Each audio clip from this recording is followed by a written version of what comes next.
Buenas tardes, bienvenidos a la sintonía de Onda Cero. Hoy estamos en un lugar distinto, diferente, con todo el encanto, toda la magia y toda la sabiduría de la historia que nos deja el lugar donde nos encontramos. Saludamos como siempre a los oyentes en el 101.0, en Onda Cero, comarcas de La Vega del Guadalquivir, Campiñas de Sevilla, Alcores de Carmona y por supuesto en redes sociales, en cualquiera de las redes donde nos pueden seguir en cualquier lugar del mundo. Vamos a hablar de un congreso, 13º Congreso de la Historia de Carmona. Don José María Cabeza, buenas tardes. Buenas tardes. Hay que decir que esto se grabó en la mañana del pasado lunes y se emite hoy viernes. El pasado lunes había un poquito de brisa, de bruma, y estamos en un lugar, preséntanos, donde nos encontramos, estamos en un lugar de privilegio. Y si tenemos que hablar de lo que ha sido el Congreso, que acaba de terminar hace justo 2 semanas, tenemos que hablar que el Congreso era el 13º Congreso Historia de Carmona, hablando un poco de los paisajes de Carmona. Sí. ¿Dónde nos encontramos? El Congreso, nos encontramos ahora mismo en la terraza del Parador de Turismo, que está situado en uno de los laterales de la Alcázar de arriba, o la Alcázar del Rey Don Pedro. Primero, es una construcción moderna, pero el espacio sí corresponde a un lugar histórico, con un dominio de toda la zona oriental de Carmona, que se trató de acercar como paisaje cultural, que en definitiva es la candidatura del Ayuntamiento de Carmona hacia la UNESCO en el 13º Congreso, como tú has indicado. Trataba el paisaje cultural de Carmona, un 13º Congreso que hay que recordar que su origen fue en el año 1997, cuando se conmemoraba el 7º centenario de la llegada de Fernando III el Santo a Carmona. Una iniciativa del catedrático Manuel González Jiménez, natural de Carmona, que posteriormente, y de la mano también del catedrático Antonio Caballo Rufino, oriundo de Carmona, pues han venido celebrando cada 2 años. Hay un año que no se ha contabilizado porque fue el año del COVID, ¿no? Y este año, pues, la universidad, porque es un congreso que se organiza simultáneamente entre el Ayuntamiento de Carmona y la universidad, y que después lo publica la universidad, que en este caso, pues, se quiso contar con mi coordinación al frente de la dirección académica a los efectos de tratarlo exclusivamente sobre la candidatura. Eso permitió a que durante 2 jornadas, pues 17 miembros prácticamente universitarios, puesto que si mal no recuerdo fueron 9 catedráticos de la Universidad de Sevilla, 2 profesores titulares, uno de la Universidad de Sevilla y otro de la Pablo Olavide, un profesor de instituto natural de Carmona, con una ponencia muy interesante sobre los carmonenses en América, la conquista de América, donde estuvieron los carmonenses, y después personalidades como Juan José Negro Balmaceda, que fue director de la Estación Biológica Doñana, que está contribuyendo a lo que es el valor no solamente paisajístico, sino el valor de todas las especies de aves que desde la prehistoria han venido anidando en Carmona. Y se culminó con 3 funcionarios, 2 funcionarios del Ayuntamiento de Carmona, el director del Museo Arqueológico, otro funcionario del Ayuntamiento que es un arquitecto municipal, y el tercer funcionario, pues, el jefe de servicios de protección del patrimonio de la Junta de Andalucía, y un jubilado que fui yo, que fue el que clausuré. La dirección técnica la llevabais 3 personas. La dirección académica y coordinación científica, 3 personas. Sí. 2 por parte de la universidad y 1 por parte del ayuntamiento, que fui yo. Además de José María Cabeza, las otras 2 personas. Manuel González, pues una persona muy reconocida. Los 2 son miembros de la Academia de Buenas Letras, de la Real Academia de Buenas Letras, y igual que Antonio Caballo, ¿no? Manuel González ya está jubilado, Antonio Caballo sigue estando en activo. Ya está jubilado Manuel González. Te cuento que yo creo que sería el primer año que dio clase. Te estoy hablando en preuniversidad todavía. Fue en el Instituto Maese Rodrigo, en el antiguo Laboral. A mí me dio historia de tercero. Creo que fue en el año 67-68. Yo creo que fue el primer año que impartió clase una eminencia como Sí, sí. dentro de la historia, ¿no? Historia de la Edad Media, pues, lo ha sido todo y lo sigue siendo todo. Y ha estado en el Congreso como...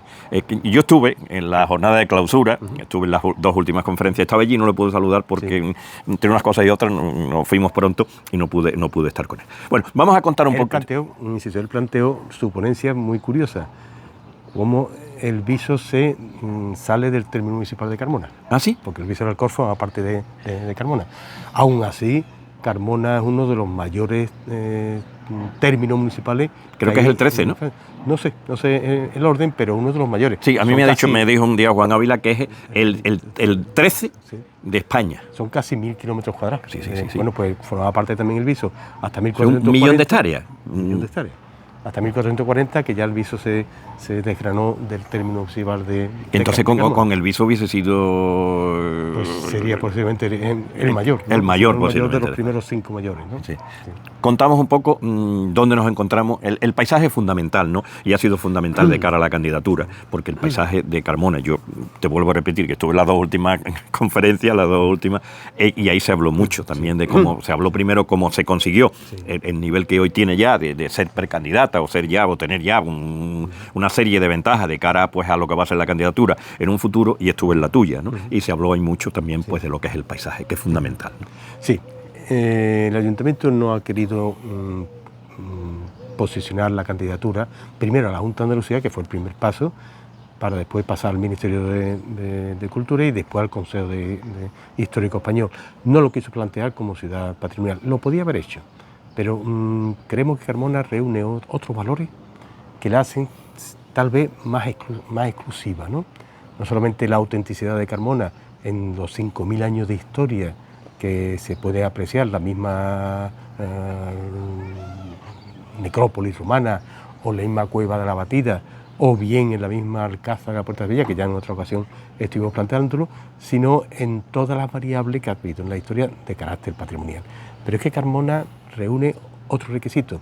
Tal vez del sur de Europa sea un lugar donde, derivada de la posición que ocupa en un ópidum con un pequeño resalte que potencia sus propias defensas, la naturaleza del terreno, como así determinó el catedrático Fernando Díaz Olmo, catedrático de Geografía Física, que permite que sean unas calcarenitas las que sustentan Carmona, que es un material bastante poroso y que a una profundidad en torno a 10-15 metros pues hay unas margas azules que sirven para contener todas las aguas fluviales, lo cual garantiza que en Carmona cualquier tipo de agua que caiga se va concentrando después en la subbase, y de ahí el origen de las galerías romanas después, de los pozos, de los aljibes, de tanto, y claro, en un lugar donde hay agua de forma continua y hay materia prima como son la vega del Guadalquivir, del Corbón, el valle del Guadalquivir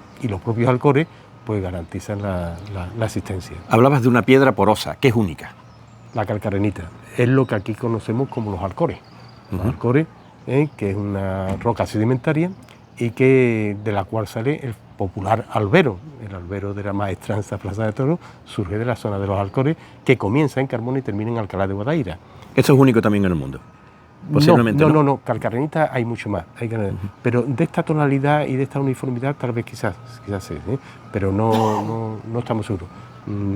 Pero esa naturaleza que ofrece el ópidum, donde estaba situada, donde se origina la ciudad de Carmona, y con este contorno pues hace que esté considerado, o es, digamos, la causa que motiva que las distintas civilizaciones que aquí han ido residiendo hayan estado aportando patrimonio arquitectónico, patrimonio arqueológico, patrimonio biológico de toda la naturaleza, porque era un lugar donde había vida de forma continua, y también había riqueza, como se puede ver a través de la vega de Carmona.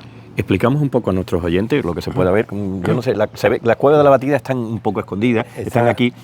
Es también algo, es un patrimonio importante para Carmona, lo que son las cuevas. Sin duda, tanto la cueva de la Batida como el lugar donde ocupa la tumba de Servilia es primitivas canteras donde se extraía el material sólido para poder hacer las construcciones. Entonces, la cueva de la Batida, que está a unos 4 kilómetros en dirección a la hora del Yo en río. mis años de jovencito, de estudiante en el instituto, hacíamos excursiones a lo que era, que entrábamos en la primera parte de la cueva. Es verdad que hay una pintura que puede tener un origen precisamente en los trabajadores que empezaron a quitar, ¿no? a extraer las primeras piedras para la construcción. Más que pintura, Bartolomé, hay marcas, las marcas de cantero. Era muy normal que tanto en la extracción como después en la colocación, una vez devastado el sillar correspondiente, pues la familia de cantero, para marcar, para indicar cuál era su trabajo y poder percibir sus salarios, dejaban unas marcas. Eso lo hay aquí en Carmona, como lo hay en la Catedral de Sevilla. Entonces uno dice, bueno, es que qué barbaridad, los canteros que firmaban su obra, no exactamente lo firmaban, la indicaban para que... Y dejaban unos vestigios de que se demostrara. El veedor de la obra fuera contando y fuera pagándole la moneda que correspondía por los trabajos hechos, él y su familia. Nos hablabas de la Cueva de la Batida y también de una tumba, la tumba de Sevilla, que fue famosa en la necrópolis. Muy famosa, una tumba de unas dimensiones extraordinarias. Y se ubica en un vacío de la roca que inicialmente sirvió como cantera. Sí, hay que pensar que cuando la tumba de Sevilla se construye, siglo ya primero de nuestra era, pues aquello ya llevaba pues 2000 años antes, pensando que son 5000 años lo que se tiene documentado científicamente por parte de la investigación arqueológica, 5000 años de vida continua que ha habido aquí en este ópido, Esa es la base fundamental de la candidatura, esos 5000 años de historia. Es una base, pero bueno, en el mundo hay ciudades con más de 5000 años, es una base. Y esa base es la que ha permitido que se haya ido modificando, aportando diversas tendencias arquitectónicas, todas de un nivel espectacular, tanto en el periodo cartaginés, como en la propia Torre del Homenaje de la Puerta de Sevilla, en el periodo romano, en el periodo musulmán, donde podemos, el mismo primitivo Alcázar de Arriba, donde nos encontramos, era de origen musulmán. No. Las propias murallas, de los más de 3 kilómetros de muralla que cercaba el conjunto de Carmona, de lo cual hoy día podemos apreciar, en un simple paseo, más de 800 metros de muralla islámica, muralla almorávide y almohade, o el mismo patio de los Naranjos de la iglesia de Santa María, lo que era el sahan del patio de las Albucines, el sahan de la mezquita principal, donde hay una columna que es visigoda, ¿no? Que es visigoda, del final del siglo VI, principio del siglo VII, que es la única que existe con un calendario visigodo, y que los islámicos la reutilizaron como una simple columna para soportar uno de las arcadas que componen el patio de las Albucines. Como verán ustedes, más interesante imposible. Vamos a concluir esta primera parte, porque la entrevista de hoy la vamos a dividir en 3 escenarios diferentes. Terminamos el primero dentro de este balcón del Alcázar del Rey Don Pedro, lo que es el parador de Carmona, que es algo... hablando un poco, hemos hablado de la Cueva de la Batida, hablamos que se ve la campana hoy, quizás al estar un poco con muchas nubes, está un poco cerrado, se puede ver la campana, Fuente, Marchena, Parada y Araal, ¿no? Son los 3 pueblos junto con la Vega del Corones, que es todo lo que se ve al fondo. Marchena, Parada, Araal y el Coronil. El Coronil también llega a verse, ¿no? Incluso Morón, me has comentado, incluso Morón, en Puebla de Casalla se ve incluso la iluminación. Por las noches en atmósfera despejada se aprecia también, ¿no? Es un lugar que justifica y que explica por qué Carmona ha sido tan importante en la historia, porque domina mucha riqueza. ¿Vamos a seguir hablando de la candidatura ya en otro escenario? Venga. No se vayan, volvemos. Seguro que no se han ido, les dejamos antes con ese sabor de boca tan agradable. José María, contamos ahora dónde es esta segunda ubicación. Bueno, pues es un patio moderno, es un patio, el patio del Parador Nacional de Turismo de Carmona, y que obedece a la construcción moderna que se hizo en el año 73-76, pues fue inaugurado por los Reyes de España en el 76, y quiere decir que hace 50 años ya se estaba construyendo este nuevo edificio. O sea, estamos en el patio que intenta evocar una casa-palacio andaluza, ¿no? Por nuestra edad, nosotros hemos vivido lo que era este patio antes sin tener nada, porque el parador es un parador que, como tú has dicho, esto se empieza a construir creo que a finales de los 60, principios de los 70, ¿no? Sí, los 70, 71 empezaron ya las construcciones, duró mucho tiempo, hubo problemas con los Hubo un problema grave. Yo incluso cimientos. tuve el privilegio, Sí. en aquel tiempo yo ya empezaba a dar mis primeros pasitos en la información, de que me enseñaron entero lo que era la obra ya terminada. Creo que fue en el 73, finales del 73, principios del 74, donde había pues había una gravedad impresionante, que aquello se tuvo que retrasar casi 3 años, 2 años y medio, 3, la inauguración del parador, porque hubo que inyectar un hormigón. En aquella época nos hacía unas pruebas que ahora es obligatorio, según el Código Técnico de Edificación, que son un control del terreno, ¿no? Conocer la naturaleza del terreno donde se va a cimentar. Si eso se hubiese hecho, pues no hubiese sido mucho más económico, no hubiera que gastar tantas toneladas y metros cúbicos de hormigón que se gastaron, puesto que ellos desconocían que justamente en esta zona pues quedaba una grieta producida en el terremoto de 1504, el terremoto de Carmona, y que por mucho hormigón que se echaba, por esas fallas seguía saliendo hormigón, ¿no? Entonces eso fue lo que originó, con una solución constructiva no muy adecuada, que después, al cabo de unos años, tuviera el parador que volverse a cerrar y precisaba obras de consolidación que sí, ya han mantenido una junta de datación que deja perfectamente claro los dos cuerpos de la nueva construcción, pero independizados según la falla donde está cimentada. En la tercera parte, lo que va a ser la última, vamos a hablar del Alcázar de arriba, del Alcázar del Rey Don Pedro, de lo que es el Alcázar de Carmona, y de personajes, de reyes muy vinculados a la historia de Carmona. Vamos a cerrar lo que va a ser esta entrevista hoy. Pero ahora nos has contado un poco cómo, porque este es un edificio, como hemos dicho, que se empieza a últimos días del año 69, al principio de los 70, pero un edificio que entra y que está catalogado como algo ya, como patrimonio de Carmona, ¿no? Bueno, de Carmona y de Sevilla, porque es el único parador de turismo que hay en la provincia de Sevilla. ¿Se hizo bien? ¿Se ha conservado, se ha mantenido lo que es la estructura? Hombre, se hizo bien en el sentido que...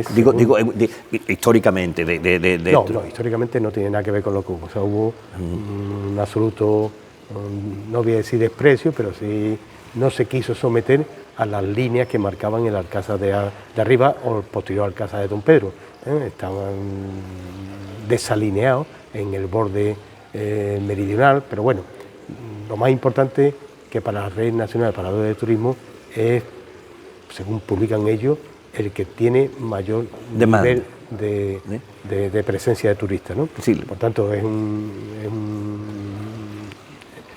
un valor que tiene la ciudad de Carmona, que el parador podría haber ido a otras muchas localidades, que en la provincia de Sevilla hay localidades muy singulares. Sin embargo, siendo ministro de Información y Turismo, Manuel Fraguer Ibáñez fue el que decidió que el parador de Sevilla estuviera puesto en Carmona, y que dentro de un par de años cumplirá su medio centenario, parador que tú, como buen conocedor del fútbol mundial, aquí se alojó la selección de Brasil cuando el Campeonato Mundial de 1982. Aquí se ha hospedado también la selección española, se ha hospedado el Sevilla, se ha hospedado el Betis, es decir, que tiene una vinculación grande con el mundo del fútbol. Volvemos a la candidatura, José María. ¿En qué momento nos encontramos ahora mismo del proceso, de los pasos que tiene que ir dando la candidatura? Como profesional, periodista profesional del deporte, hay una máxima de los maratonianos que dicen que lo importante no está en la meta, sino en lo que se aprende en el camino. Pues estamos en el camino, queda todavía mucho para la meta, pero en ese camino es lo que realmente atrae, hace que se organicen actividades como la que tú mencionabas antes del Congreso de Historia, publicaciones, y porque la línea de difusión es fundamental, por aquello que lo que no se conoce no existe. Y si no existe, ni se respeta, ni se valora, ni se conserva. Eso lo dijiste tú la semana pasada, en una conferencia que además lo he subrayado. Estuviste hablando de los conventos, ¿no? De un libro sobre libro de paz. Se ha presentado en la maestranza de caballería. En lugares de paz y oración. Es un compendio, es una recopilación de 10 carpetas dedicadas a monumentos sevillanos, que son 9 de Sevilla y 1 de Carmona, Monasterio de Santa Clara. Y eso a mí me invitaron a aportar parte de la historia de la arquitectura de Santa Clara, y al final hemos sido 47 los autores, entre escritores, poetas, pintores, porque pintores como Juan Lacomba, Carmen Lafón, José Luis Mauri, pues han ido describiendo con 4 o 5 dibujos originales lo que le supone cada convento, cada hortus concluso a ellos, ¿no? Y la presentación de este libro, para recabar fondos para la conservación del monasterio y convento, pues la Orden de San Clemente y San Fernando, que es la promotora de esta iniciativa, quiso contar conmigo en la presentación junto con el señor arzobispo, ¿no? Y yo me referí un poco a lo que aporta, el conocimiento del patrimonio nos acerca a la comprensión, y la comprensión es fundamental para valorar lo que estamos viendo, ¿no? Y eso, si no hay una difusión previa, no tiene sentido, por aquello de que lo que no se conoce no existe, que acabo de decir, ¿no? Y eso es una de las máximas que se ha tenido en este libro, y que en esa misma línea pues estamos también en la candidatura de Carmona, el paisaje cultural de Carmona. Hay que difundirlo, hay que divulgarlo, y hay que seguir aportando no solamente las autoridades municipales, que tienen su responsabilidad, sino todos los moradores de la ciudad de Carmona. Para eso, José María, yo te aporto los muchos años, perro viejo dentro del mundo de la información y la difusión. Es necesario hacerlo desde abajo, en los colegios, en institutos, que el carmonés sepa qué es la candidatura, sepa también y valore un poquito su riqueza, esa riqueza tan amplia y tan vasta que tiene Carmona en el mundo de la cultura, ¿no? Sería un primer pilar. Has comentado algo que para mí es esencial. Esta difusión hay que comenzar en los colegios, y te diría que incluso en los jardines de infancia, a través de un medio que ellos puedan entenderlo. En la infancia serían con muñequitos, después serían con unos dípticos, y de mayorcitos serían con unos dípticos en inglés.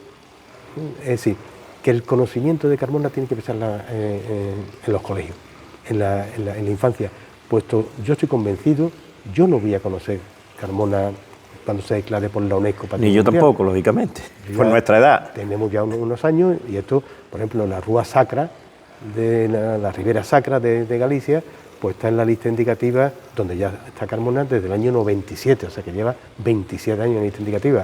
No digo que Carmona vaya a llevar 27, pues va a llevar 15, 20, 22. El propio monasterio de la Rábida y lugares colombinos también lleva desde principios del siglo en la lista indicativa. O sea que esto no hay prisa, porque lo he dicho antes. Lo importante es tener conciencia para poder conservar, para poder preservar el riquísimo patrimonio, la singularidad, la autenticidad del patrimonio que tiene Carmona. Esa sería una primera fase, una primera parte, explicar desde abajo, tú lo has dicho, incluso llegan más desde lo que son las escuelas, los jardines de infancia, o no me acuerdo ahora el nombre que tienen. Una guardería. Lo que es una guardería de nuestros tiempos, tiene, y después pasando por la escolar, por primaria, por secundaria. Porque además, Bartolomé, los niños comunican mejor a los padres que los mayores. Claro, pues por eso es importante. Y después una segunda fase se daría difusión nacional e internacional, ¿no? Sí.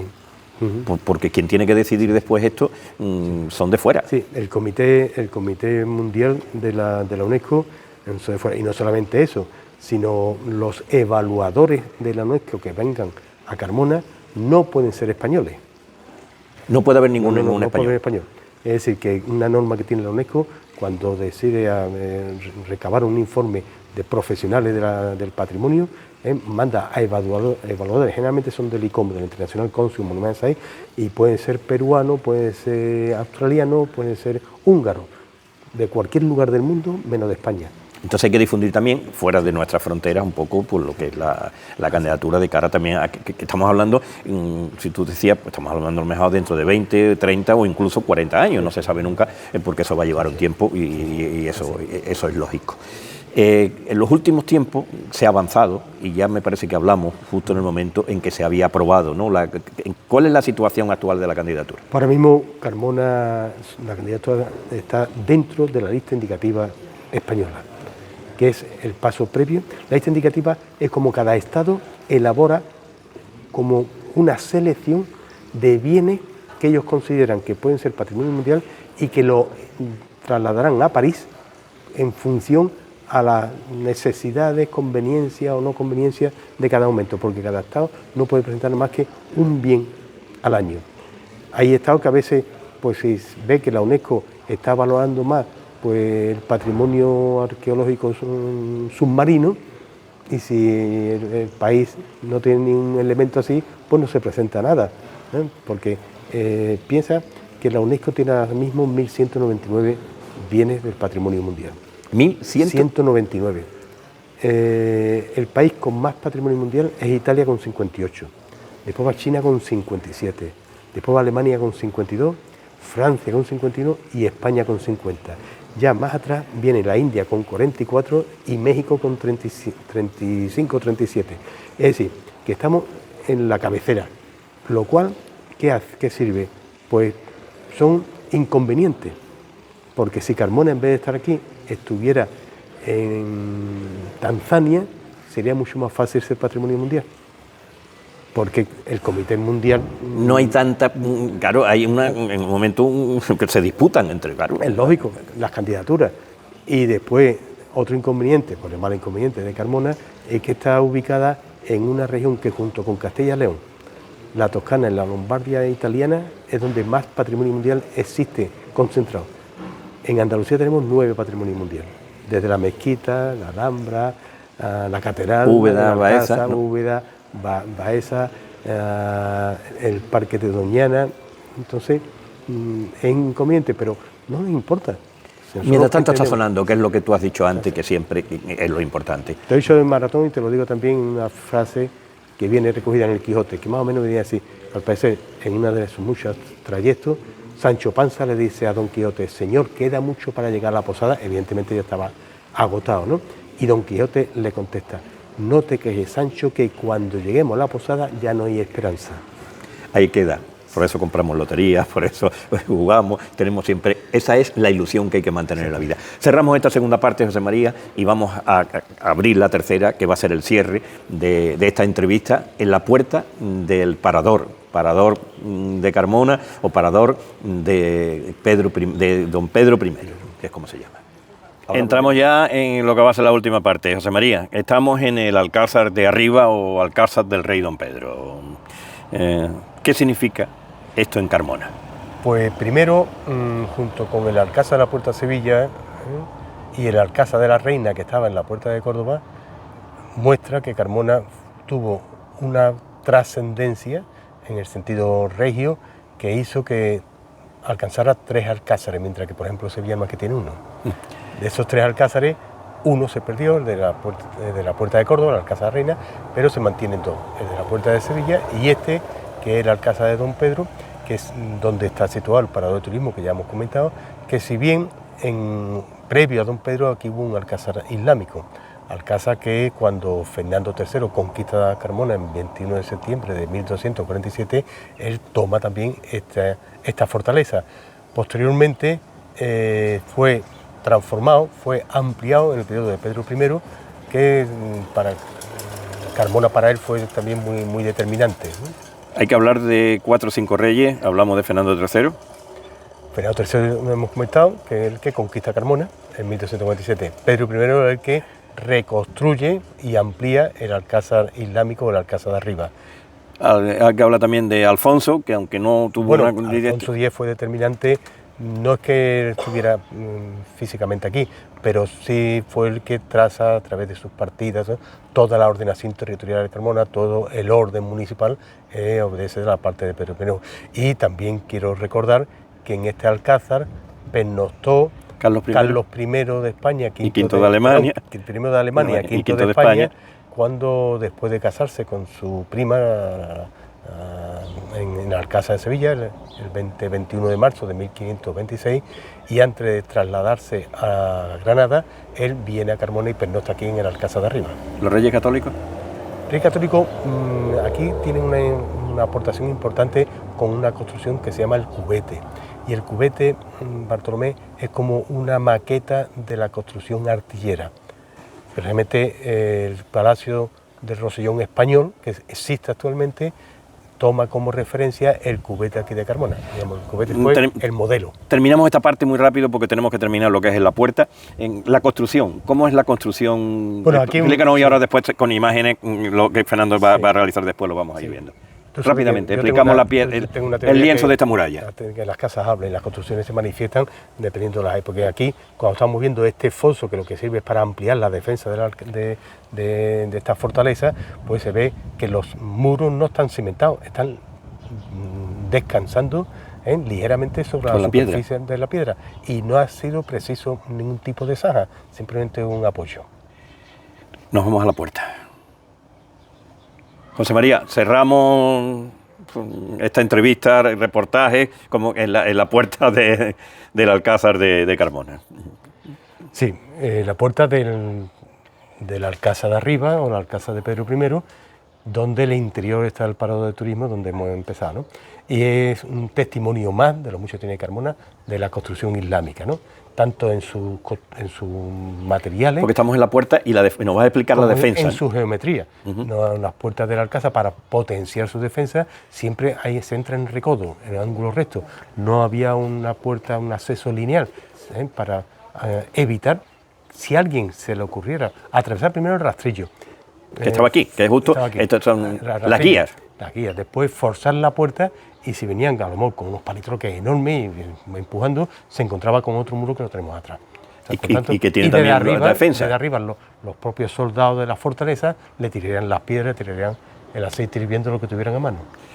Estar con José María Cabeza es una enciclopedia abierta, nos habla de cualquier parte de la historia de España porque la conoce, restaurador de innumerables edificios, la muralla de la Macarena, los lugares colombinos, Alcázar, fue 19 años director y restaurador, que fue el que transformó y cambió la casa, y ahora muy vinculado a la candidatura de Carmona, y nosotros siempre te agradecemos con ese entusiasmo, con ese conocimiento y esa sabiduría que siempre les explica y nos habla de lo que es la historia de Carmona de una forma muy especial. Es muy sencillo, Bartolomé, hablar de esto porque hablando de estas construcciones no hace falta explicarlas, se explican solas. Gracias, José María. Señores, es lo que hemos vivido hoy de una forma diferente en Carmona, hablando de su candidatura y hablando de sus monumentos. Gracias, José María Cabeza.